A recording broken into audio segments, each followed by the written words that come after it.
the ocean responds that its purpose is to be eternal. Its purpose is to be uncrossable. And that's why he wouldn't respond earlier. And he says, I have to stand by this now. But Ram responds that he has a higher cause. He has a higher purpose. The ocean doesn't want war, and he realizes how great and powerful Ram really is. And so he tells him about one of the monkeys, Nala, who was born with a unique ability. Anything that Nala places on water is going to float. Let's take a look. I haven't been in the book for a while, but let's take a look at page 380.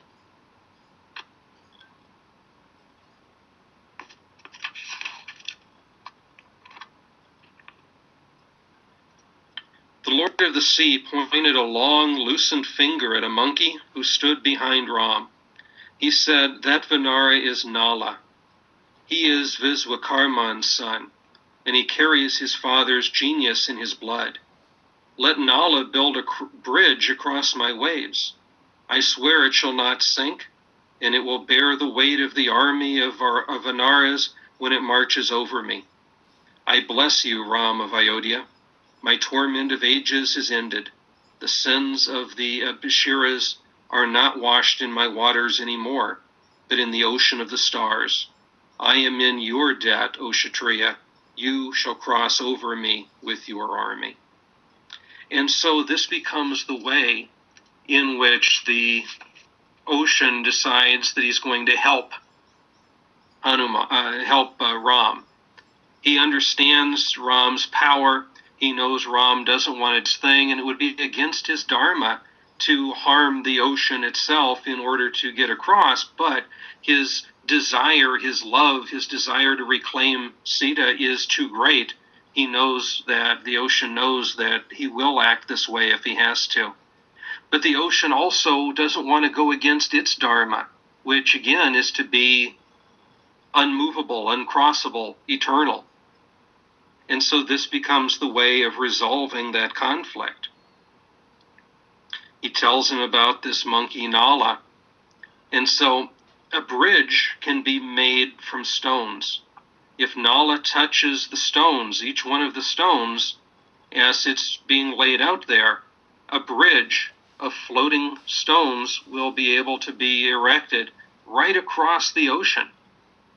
And that is so strong, is so powerful, that he'll be able to take that entire army right across without any difficulty, without any problems.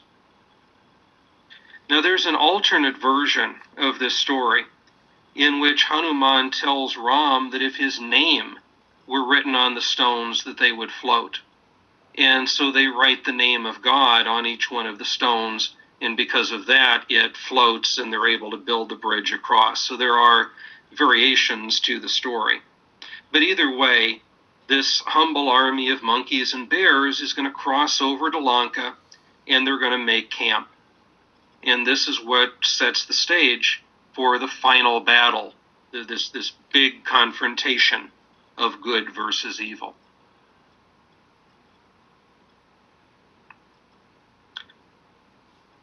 Thousands of young warriors are going to come out to do battle with the monkeys and the bears, and the monkeys and the bears will decimate these young warriors. Day by day, the more advanced warriors, full of ego, they come after these bears and monkeys, and they too get defeated. All of Ravana's greatest warriors die, until finally Ravana's son, Indrajit, takes command. He says, this is not working, these generals are not doing things right, I am taking control.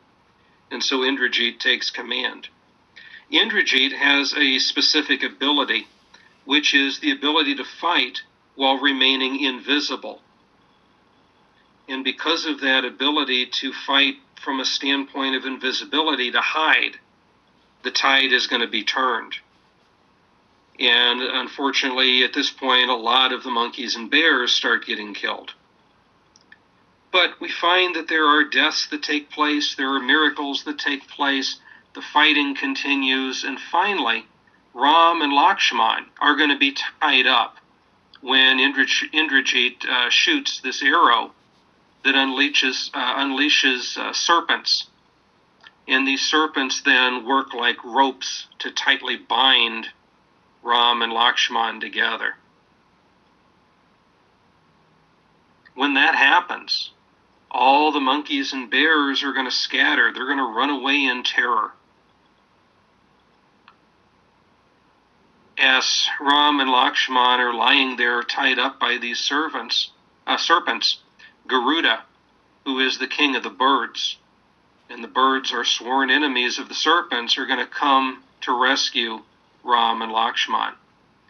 And so they come swooping down and they attack these serpents. They pull them off, and Ram and his brother are freed.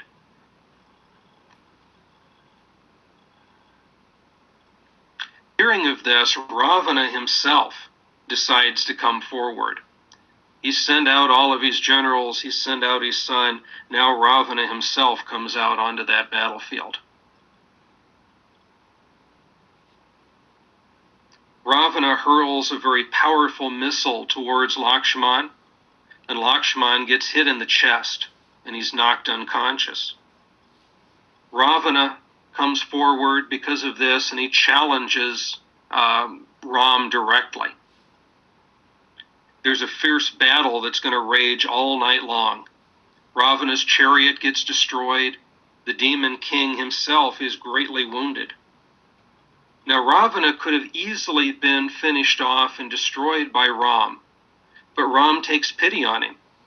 He says, "Go off and rest, recuperate. We'll finish this fight tomorrow."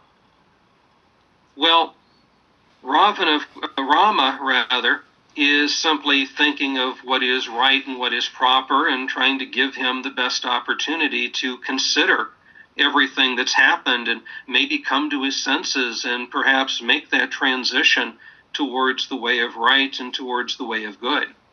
But Ravana, as the king of ego, is not going to do this. He's going to use it to regroup and try to find a way of still winning. And so Ravana calls upon his brother Kumbhakarna, right, that massive giant that we talked about. And he was at that moment engaged in the 6 months of sleep that he had in between his days of being awake. But Ravana ordered Kumbhakarna to be awakened, to wake him up, and it took tremendous effort to do this. But eventually it's accomplished. Kumbhakarna, huge, strong, massive being, comes out onto this battlefield.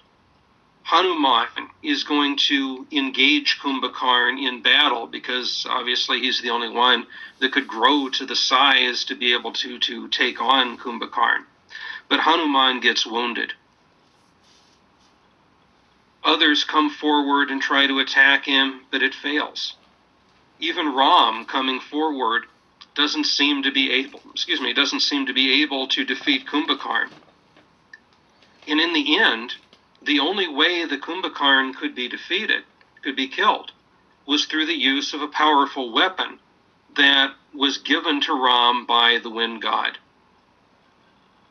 Using that weapon, and it's not described exactly what type of weapon, but using this powerful weapon, Kumbhakarna was able to be destroyed, but only through that divine intervention. Now Ravana is very upset. He's distraught at the loss of his brother, and he calls for Indrajit, his son, to come forward. Indrajit consoles Ravana and promises him a great victory. And so he enters into his invisible state, and he begins to engage Ram in battle from behind clouds. So he was up sort of in a sort of air balloon, airship of some sort, and he begins from behind these clouds. He himself is invisible. The clouds are masking the airship, and he's shooting down these arrows. He shoots down all kinds of demons, but Rama wasn't able to locate Indrajit. Rama's looking around for him, But where is Indrajit? He's still hidden. He's still up there somewhere. Can't find him. Well, Lakshman is going to be, Rama's brother, is going to be hit by one of the arrows. And when that happens, he falls over. Everybody assumes that Lakshman is dead. But Rama discovers that he was still alive. He had just sunk down into a coma. Hanuman said, I'm going to make a pilgrimage into the Himalayas to try to retrieve some herbs that are necessary to cure Lakshman. And so he's going to jump back across the ocean. He's going to go up into the Himalayas because the only way to save Lakshman is with this special medicine, with this herb combination that he needs to be able to save him. But Hanuman is not going to be able to find the herbs that he's looking for. And again, let me take you into the book at 475 and see the remarkable thing that Hanuman does.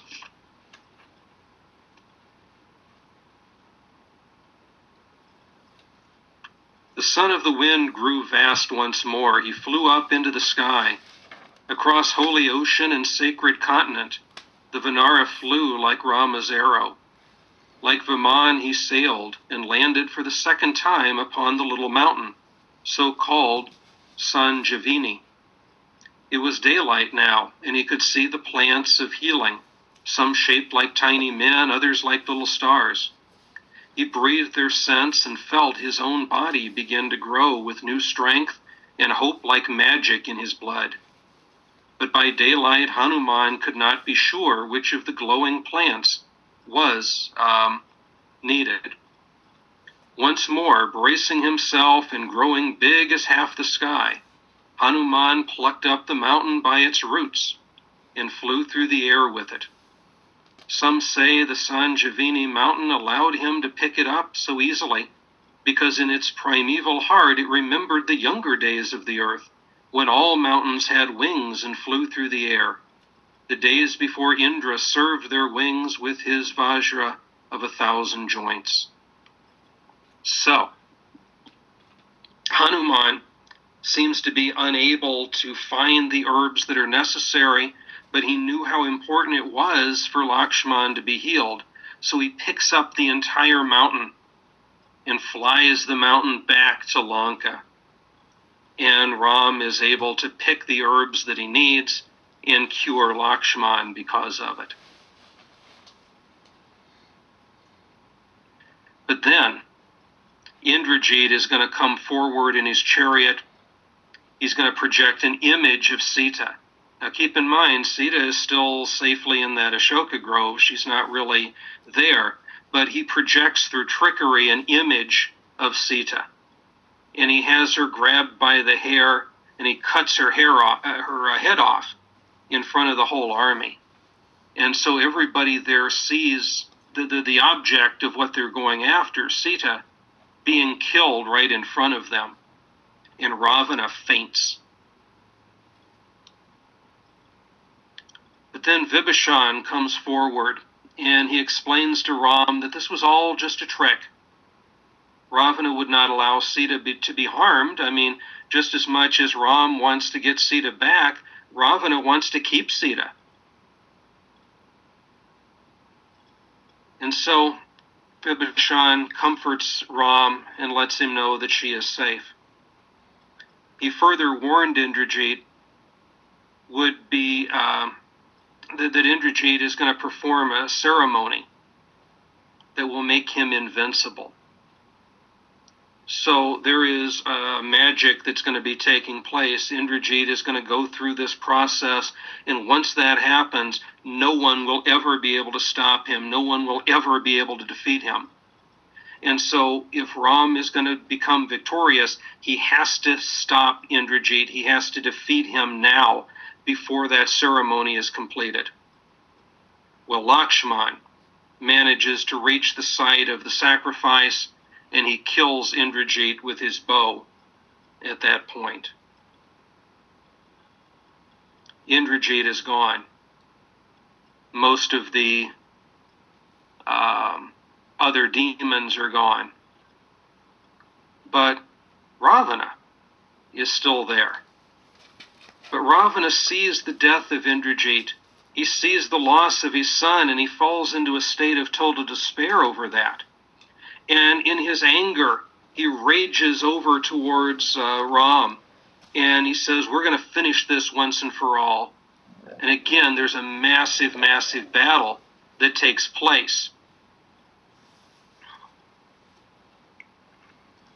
Long ago, that holy man that he met in the wandering taught Ram a particular mantra, and he began to chant this mantra. And because of that, there's a weapon that's going to be sent through the air. Another, is it a big arrow? Is it, what is it? We don't know exactly. It doesn't tell us. But another great weapon is sent through the air, and it pierces Ravana's heart. And Ravana falls dead right there on that spot. The rest of his army is left in shock. It's in amazement. It doesn't know what to think of this. How could Ravana be destroyed? How could we lose this demon? But yet, it seems that he was gone. And his army begins to scatter. Well, we haven't quite reached the end of the story just yet. I thought we might be able to do it, but we're running out of time, so I'm going to have to finish this off at the beginning of class next time.